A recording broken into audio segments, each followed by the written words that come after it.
Meus irmãos, peguem as vossas Bíblias nesse instante. Qual que é o tema da mensagem dessa noite, meus irmãos?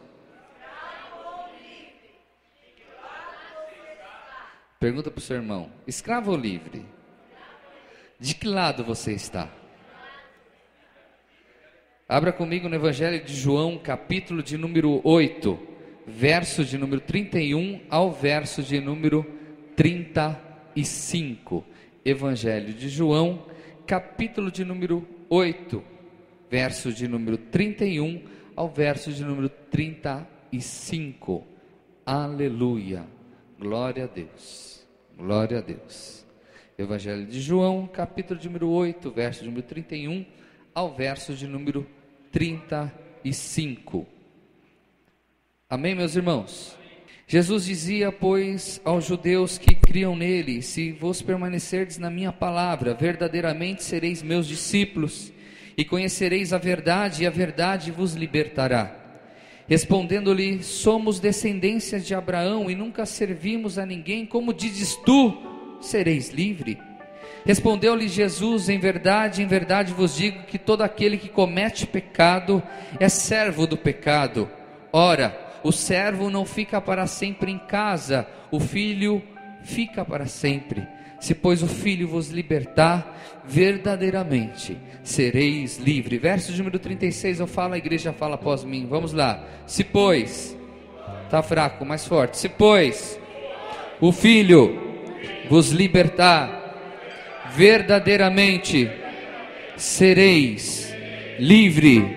Se pois o filho vos libertar, verdadeiramente sereis livres. Oremos. Eterno Deus, amado Pai, nesse instante irei ministrar a tua santa e poderosa palavra, e eu peço que nesse instante eu diminua, eu peço que nesse instante eu não venha falar nada do meu intelecto, do meu querer, meu Pai, mas que neste momento eu venha ser conduzido pelo seu Santo Espírito, e que o seu Santo Espírito venha trazer à minha memória tudo aquilo que deve ser ministrada. Pois eu sei, meu Pai querido, de maneira nenhuma aquele que chegou aqui na tua casa sairá da mesma forma. Se porventura entrou alguém aqui triste, vai sair alegre. Se entrou alguém aqui, meu Pai, aprisionado por Satanás, vai sair livre e liberto pela tua palavra.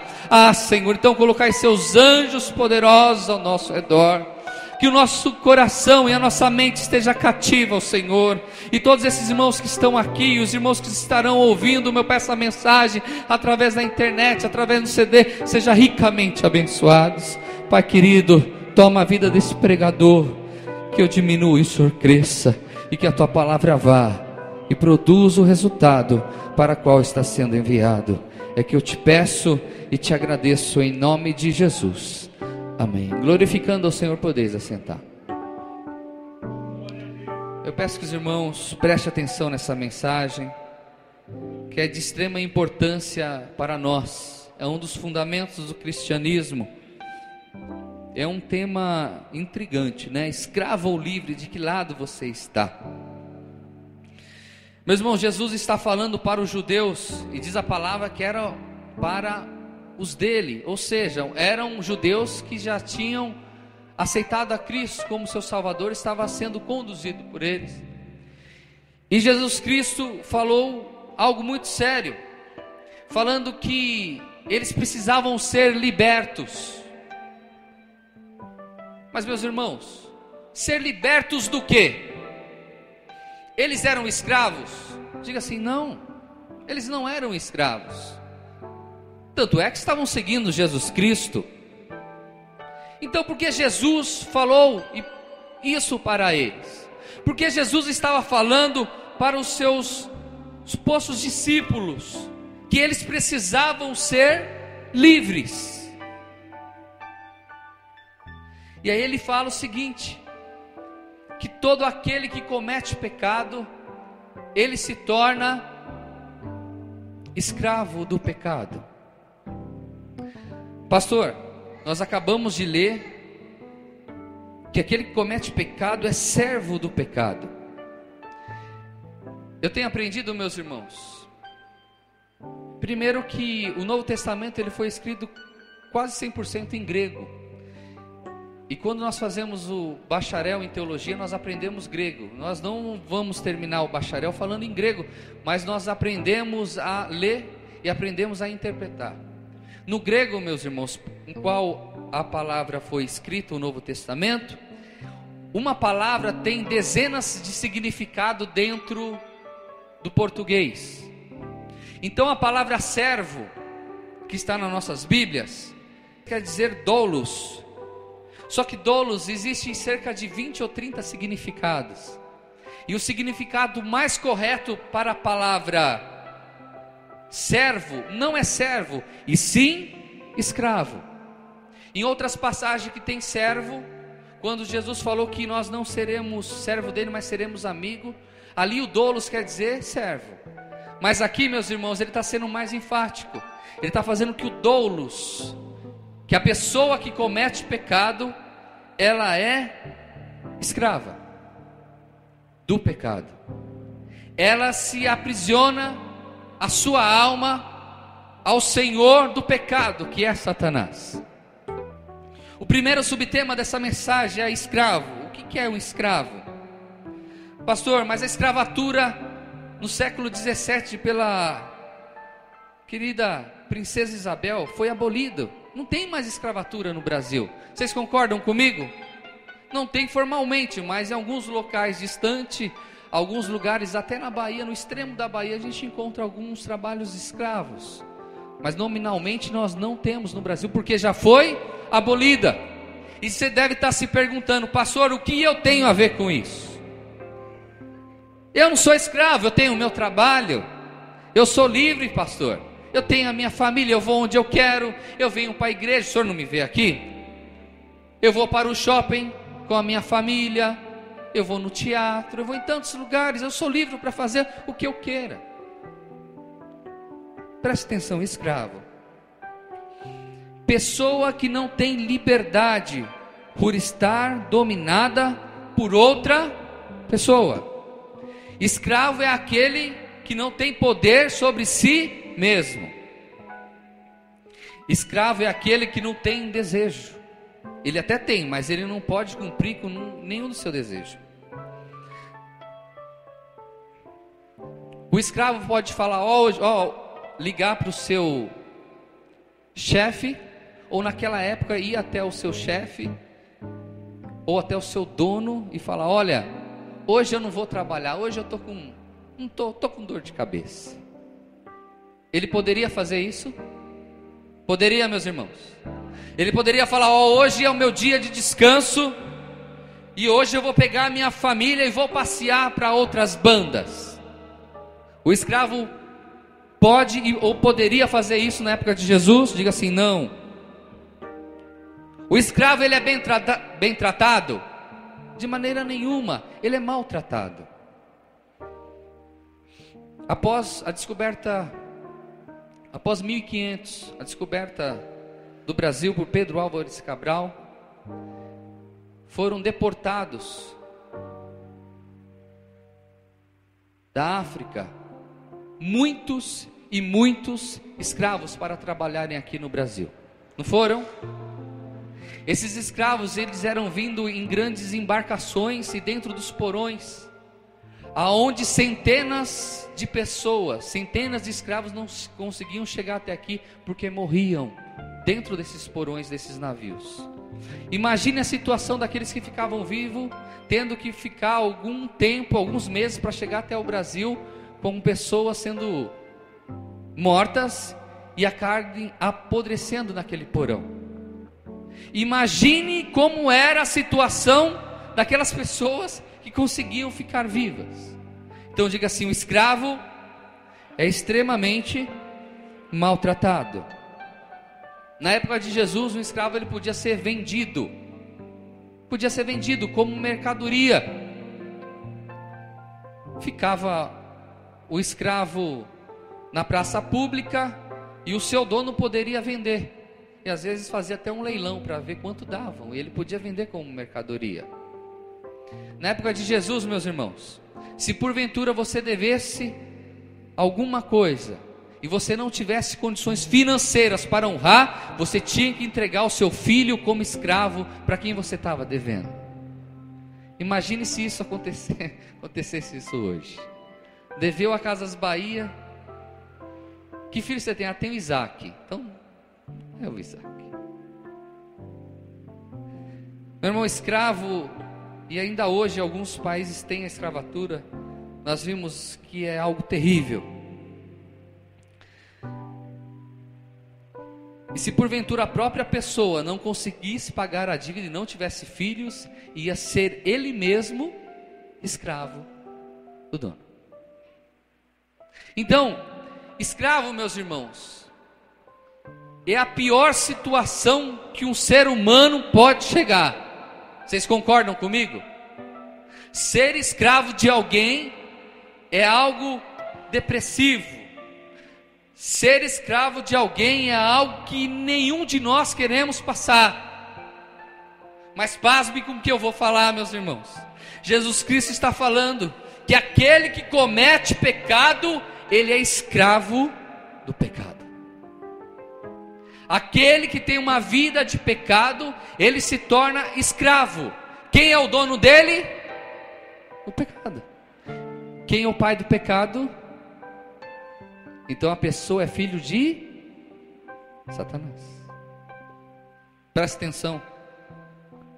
Lembramos o que Jesus falou: quem comete pecado é escravo do pecado. Pastor, o que é pecado? É tudo aquilo que nos impede de servir a Deus. Tudo que te impeça de fazer a obra de Deus. Tudo que te impeça de você servir a Deus é pecado. E existem algumas coisas que não são pecados, mas se tornam pecados em nossa vida. Futebol é pecado? Ver futebol é pecado? Não é. As irmãs vão falar: é, pastor, é nos pecadão bem grande. Mas, meus irmãos, voltando à palavra, se eu colocar na minha frente esse impedimento, e que isso vai impedir de eu fazer a obra de Deus, se torna um pecado. Não, hoje eu não pude vir, que hoje tem o clássico, e hoje meu time vai ganhar. Hoje não vai dar para vir para a igreja. Não, hoje não vai dar para fazer aquela visita, porque vai passar um jogo lá da Liga dos Campeões, e à tarde, e não vai dar. Não, pastor, não vai dar, o futebol é importante. Aí o futebol acaba sendo um pecado. Vocês estão compreendendo isso, meus irmãos? Existem algumas coisas que não são, mas se tornam quando nós colocamos isto na frente da obra do Senhor. E nós temos que tomar muito cuidado, meus irmãos, porque Satanás, ele é sorrateiro. Satanás, ele entra com um sapatinho de algodão, bem devagarinho. Sabe quando você está dormindo na sua cama e o seu filho vem bem devagarinho assim, ó? O Luquinhas é assim, ele vem bem devagarinho, deita na cama, quando acorda ele está junto com a gente. Fazendo uma alusão, meus irmãos, à astúcia do inimigo. Ele vem devagarinho, ele vem sutilmente. Ele quer fazer de nós o escravo dele de uma forma bem vagarosa.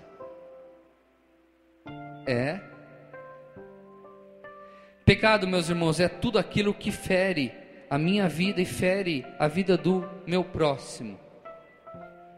Quando eu aborreço o meu irmão, eu peco. Quando eu guardo mágoa no coração do meu irmão, eu peco. Quando eu penso mal dos outros, eu peco.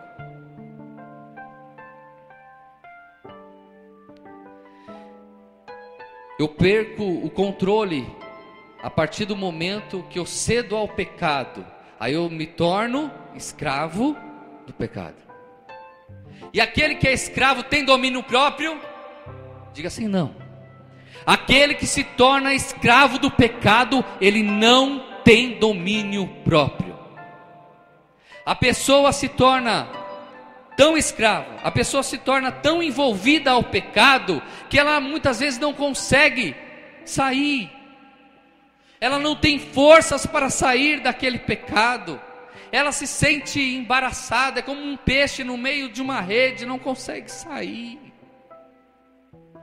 E Satanás vai aprisionando a vida da pessoa, aprisionando, e cada vez mais ela vai ficando escravo, cada vez mais ela vai ficando envolvida, cada vez mais ela vai se envolvendo. A pessoa que acaba cometendo pecado, meus irmãos, ela se torna uma marionete na mão de Satanás. Quem sabe o que é marionete? Quem sabe? Tem um bonequinho e tem a madeira em cima com as cordinhas que ficam falando, vai para lá, vai para cá, e conduz. Aquele que se comete pecado, ele se torna marionete na mão de Satanás. Aí você vai me dizer, pastor, mas todos nós pecamos. Pergunta ao seu irmão, você peca? Claro que pecamos. Então todo mundo se torna marionete? Não, meus irmãos. Todo aquele que comete pecado e não se arrepende, se torna escravo do pecado. Pecar, pecamos, errar, erramos, se até em pensamentos assim, nós fazemos e pecamos e erramos, como nós suspeitamos mal de alguém, pecamos. Quando uma mulher chega perto de outras mulheres e olha para o sapato da suposta amiga e já cobiça, e que bonito, podia ser meu, já pecou. Eita pecado que acontece, né? Só que se você se arrepende, Senhor, me perdoa, Senhor, me perdoa. Existe uma advogada dessa, Deus Todo-Poderoso, Jesus Cristo Santo, e através da obra dele na cruz do Calvário nos purifica de todo pecado.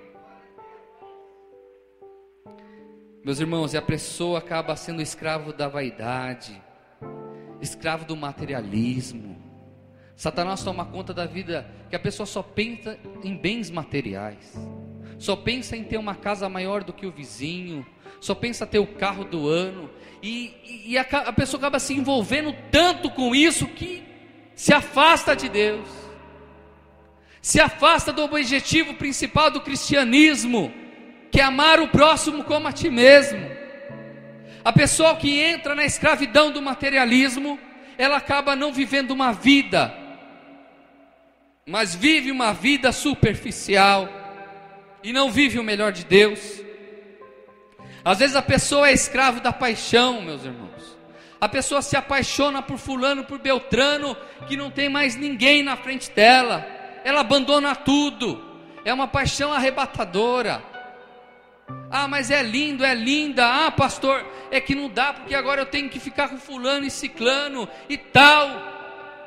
E a pessoa, quando vê, ela está envolvida, meus irmãos, a tal ponto que ela se torna escrava do pecado, não tem mais domínio sobre si mesmo. Amém, meus irmãos? A pessoa se torna escrava do rancor, da mágoa, não consegue perdoar ninguém, guarda mágoa por causa de tudo, ninguém é bom para ela, tudo que faz está errado, é uma tribulação, se torna escravo. Segundo subtema, o outro lado da moeda se chama liberdade. Fala assim, liberdade. Fala para o seu irmão aí, liberdade. Significa direito de proceder conforme nos pareça, contanto que esse direito não vá contra o direito de outrem. É ser livre. João 8:31 a 33 e 36 diz assim: Jesus dizia, pois, aos judeus que criam nele: se vos permanecerdes na minha palavra, verdadeiramente sereis meus discípulos, e conhecereis a verdade, e a verdade vos libertará. Respondeu-lhe: somos descendentes de Abraão e nunca servimos a ninguém, como dizes tu, sereis livre. Verso de número 36: se pois o Filho vos libertar, verdadeiramente sereis livre. Pastor, que verdade é essa que eu tenho que conhecer para eu ser livre do pecado? A verdade se chama Jesus Cristo. A verdade se chama a obra que Ele fez na cruz do Calvário.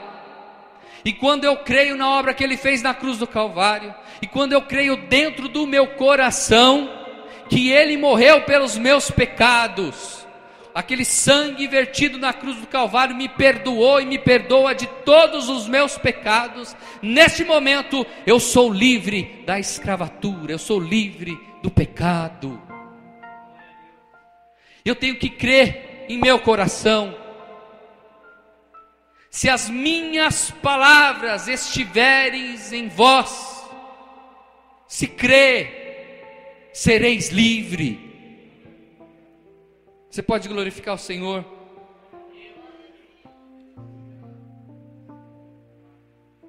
Mas pastor, eu peco. Mas pastor, não é fácil. Nesse mundo onde eu estou, a sociedade que permeia o meu trabalho, no meio da minha família, eu acabo me corrompendo. Resisti ao diabo e ele fugirá de vós. Foge, meus irmãos, foge do pecado. E por que o Espírito Santo está nos conduzindo a pregar muito sobre santidade? Porque a palavra fala que sem santidade ninguém verá a Deus. Tome cuidado aonde você está andando.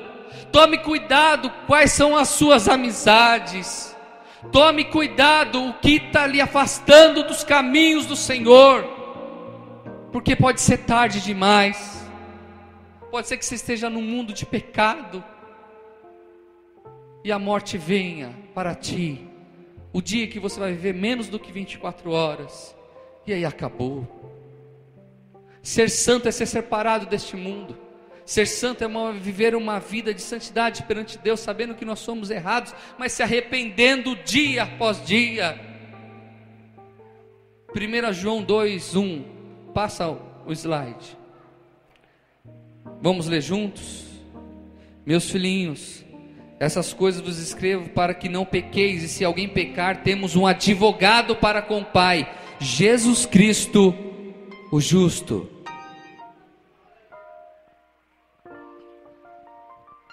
O que difere, meus irmãos, crentes de crentes, é quando ele se arrepende daquilo que ele fez. Mas não é aquele arrependimento hipócrita, aquele arrependimento da boca para fora. Ah, eu perdoo. Senhor, perdoa. Errei. Aí no outro dia comete o pecado de novo.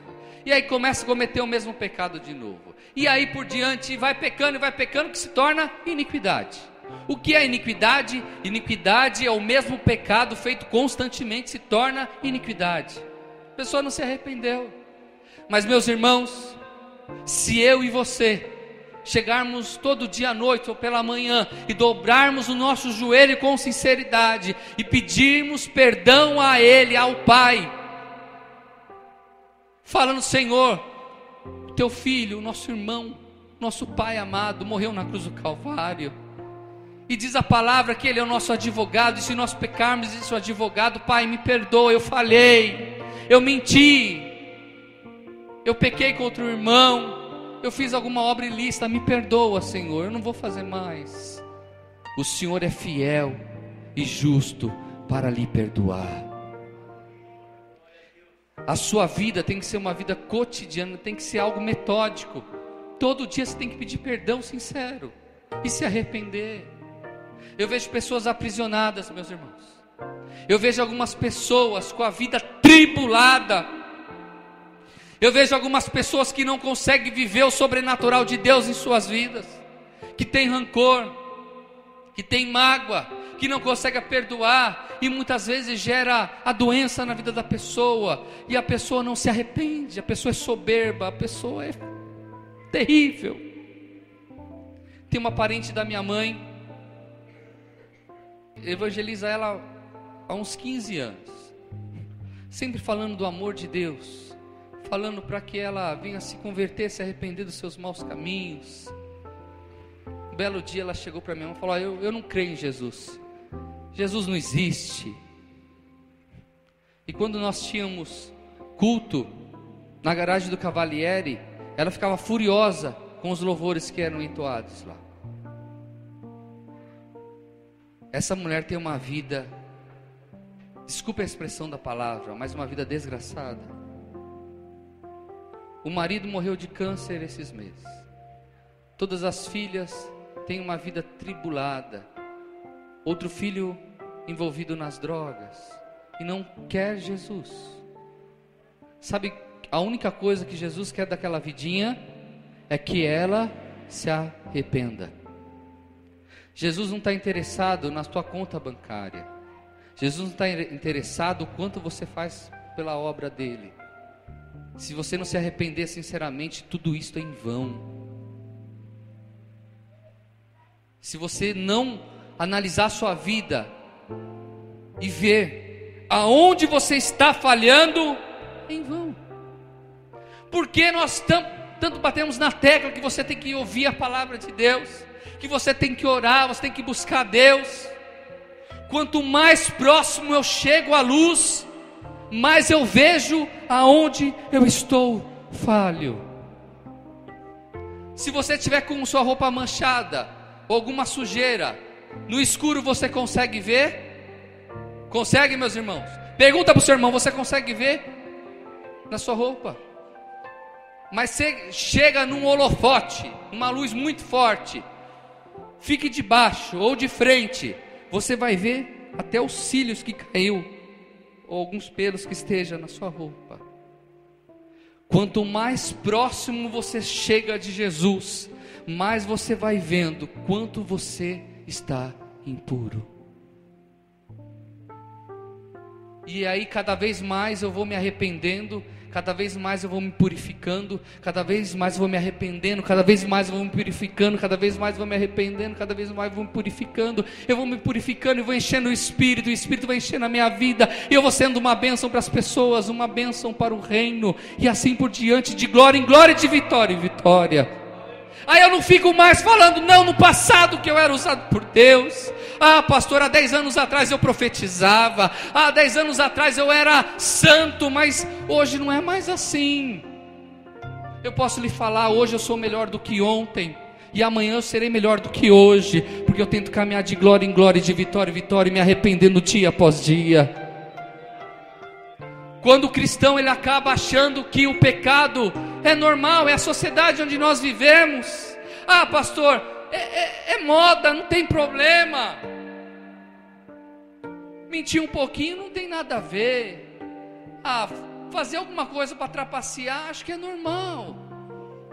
Eu vou me contaminando e vou me contaminando, aí eu vou voltando e a luz vai se afastando, e eu vou me sujando, e eu vou me sujando, eu vou me afastando, e quando eu olho eu estou imundo pelo pecado, eu olho e eu não consigo ver aonde eu estou pecando, porque eu estou sujo e eu não me arrependo, e aí se torna um vício, porque eu me torno escravo do pecado, e aí o pecado se torna o meu dono. Quem está entendendo? Aleluia, o Espírito Santo está aqui no meio de nós, meus irmãos. Oh, aleluia. Meus irmãos, aquele que é livre no Senhor, a fé dele não é circunstancial. O que você quer dizer com isso? Aquele que é convertido e que vive uma vida de arrependimento, está na luz, ele não é circunstancial. Passando por problema financeiro, está desempregado, alguma saúde na família, mas a pessoa não falta um culto na casa do Senhor, a pessoa continua orando pelos seus irmãos, continua fazendo a obra, e quando pergunto como está a sua vida, está tudo bem, pastor, vai tudo bem. Aquele que está na luz e é liberto pelo Espírito Santo de Deus, que tem uma vida de arrependimento, meus irmãos, ele não é circunstancial. A geladeira tem tudo lá dentro de bom. Você abre a porta da sua despensa, tem muitos Del Valles. Fala aí, comida gostosa, meu irmão. Massa para lasanha, arroz, feijão, dispensa por o mês inteiro. Ele abre a despensa e dá glória, glória. Agora pode chegar num dia, meus irmãos, eu já te passei por isso, de você abrir a geladeira e falar, cadê a água? E dá eco, fica água, água, água, água. Cadê? Só que a minha fé, meus irmãos, não pode ser abalada por isso. Quando eu abrir a minha despensa, ou abrir a minha geladeira, der um eco, eu vou glorificar a Deus por ser salvo e ter o nome escrito no livro da vida. Eu sei que vai passar.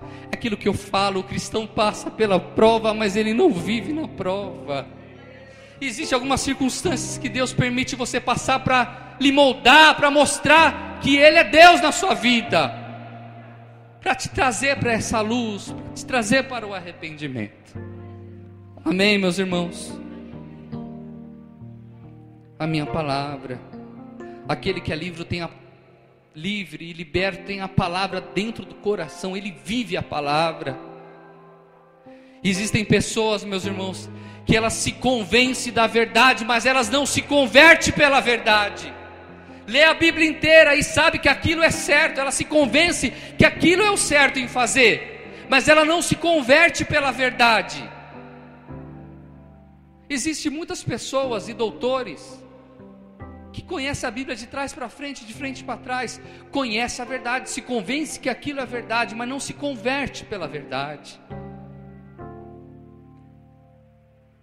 Se converter pela verdade é quando nós lemos o Salmo 91, e o salmista e Davi fala que nenhum mal sucederá, nem praga alguma chegará à minha tenda. Ele, cheio do Espírito Santo, escreveu isso. Eu tomo posse para a minha vida.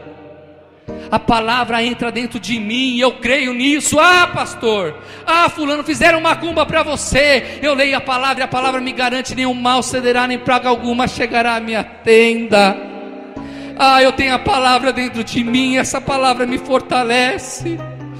Esta palavra. Como os cristãos não conseguem entender isso? Se as minhas palavras estiverem em vós, eu tenho que ler a palavra e tomar posse para a minha vida como uma promessa. Se Jesus falou, se a palavra falou, glória a Deus. Anjos estarão ao meu redor, meu nome está escrito no livro da vida. Eu não sou preso à religiosidade. A trombeta vai soar e eu vou subir para morar com o meu Senhor. Glória a Deus por isso. Glória a Deus por isso.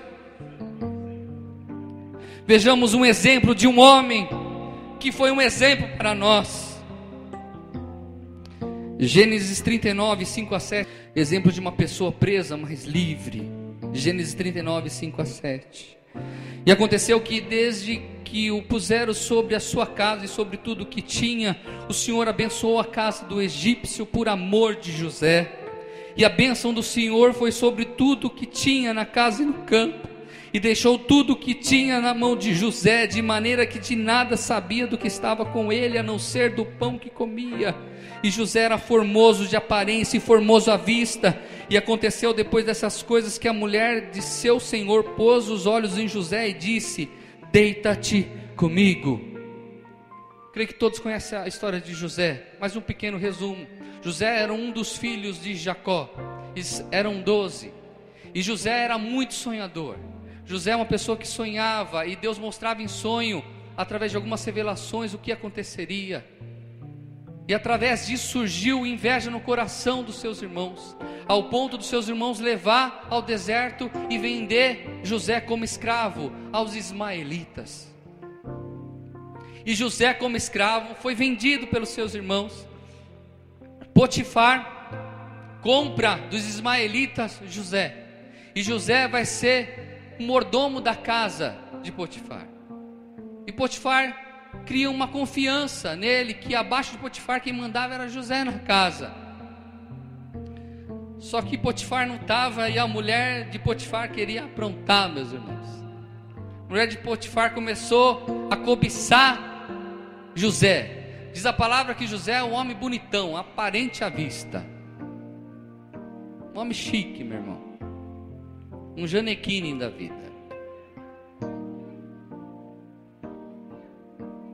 E diz a palavra, e nós quando lemos a história, a mulher queria deitar com José de qualquer jeito.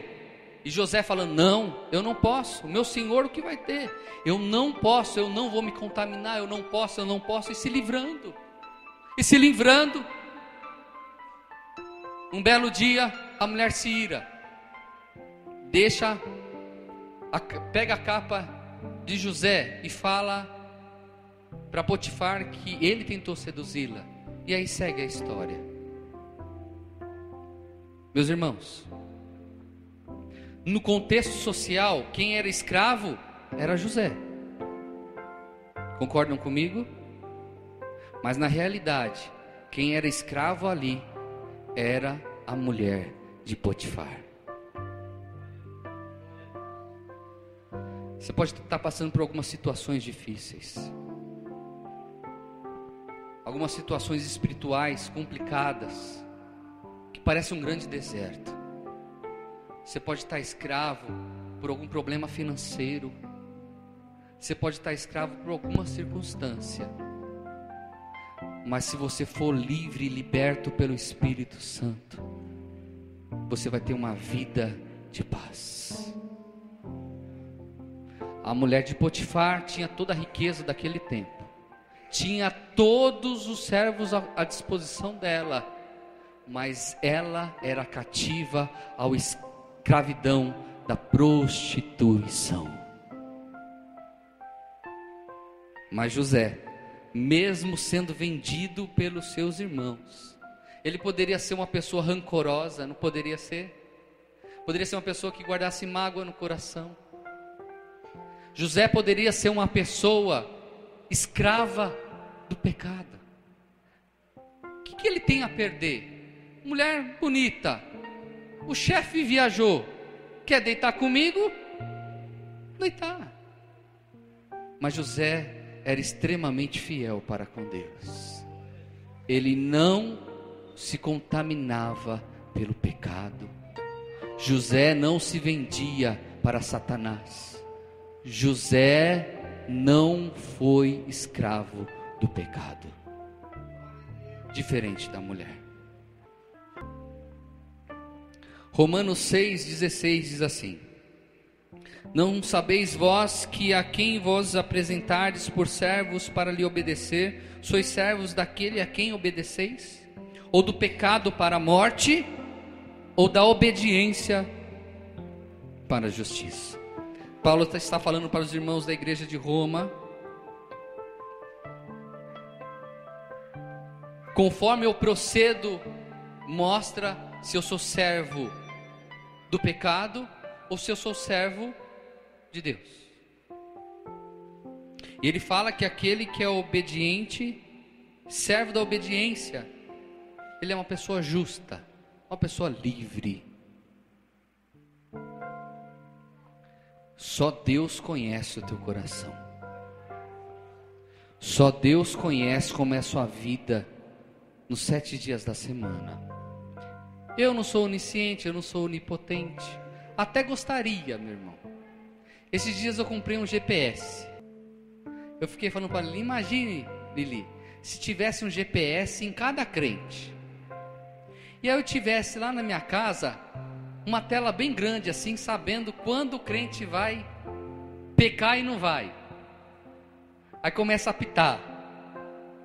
Aí o pastor entra: foge, sai fora. Opa, é a pessoa, opa. Mas não tem isso, meus irmãos. Tem alguém que está dentro de você, que é o Espírito Santo de Deus, que está contigo 24 horas por dia, 365 dias ao ano. E é Ele que te conhece. Se você ir no profundo do abismo, lá está contigo. Se você ir em qualquer galáxia, Ele estará junto contigo. Aonde você se esconder, se for embaixo da sua cama, Ele vai estar lá contigo. Ele sabe qual é o seu proceder, meu irmão. Sabe por que o Senhor está falando para que nós sejamos santos, para que nós nos arrependemos e não sejamos escravos do pecado? Porque o que o Senhor tem para a minha vida e para a tua vida é muito maior do que você e eu imaginamos. Só que para que nós alcancemos isso é necessário ser santo e ser separado para o Senhor, e nos arrepender, e não ser hipócrita, e buscar o Senhor verdadeiramente, de glória em glória, de vitória em vitória. Feche seus olhos nesse instante. Eu gostaria que neste momento você se desligasse dos seus problemas, que nesse instante você analisasse a sua vida como está perante Deus. Você precisa se arrepender de alguma coisa? Existe alguma coisa que você está fazendo no seu dia a dia que você sabe que é pecado e você está se tornando escravo dessa tal coisa? Hoje é uma noite de arrependimento. Hoje é uma noite que o Senhor está lhe dando a oportunidade de se arrepender. De se arrepender. Eterno Deus e amado Pai, comece a orar ao Senhor. Fale agora, meus irmãos. Declare, se você tem alguma coisa que você precisa melhorar, fale ao Senhor, declare. Pai, a Tua palavra foi ministrada nessa noite. E eu sei, meu Pai querido, que é impossível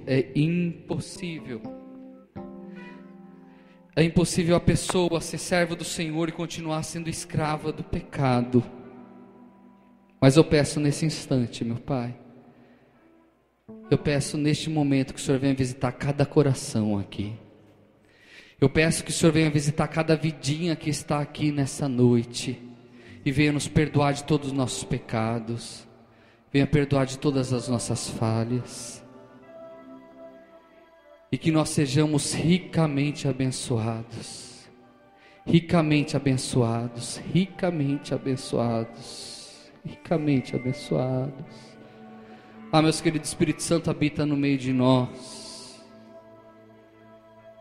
O Senhor quer que você seja santo para Ele. Ele não te divide você com ninguém. Nenhum pecado tem poder sobre a tua vida. Eu renuncio, diga assim, eu renuncio toda a obra das trevas sobre a minha vida. Fale. Pai, como ministro do teu evangelho, como pastor dos seus filhinhos, eu denuncio toda a obra das trevas sobre a vida dos teus filhos. E perdoa os teus filhos, Pai amado. Perdoa os teus filhos, perdoa os teus filhos, perdoa os teus filhos. Receba o perdão do Senhor sobre a tua vida nessa noite. Receba o perdão, Senhor. É que eu te peço e te agradeço. Em nome de Jesus.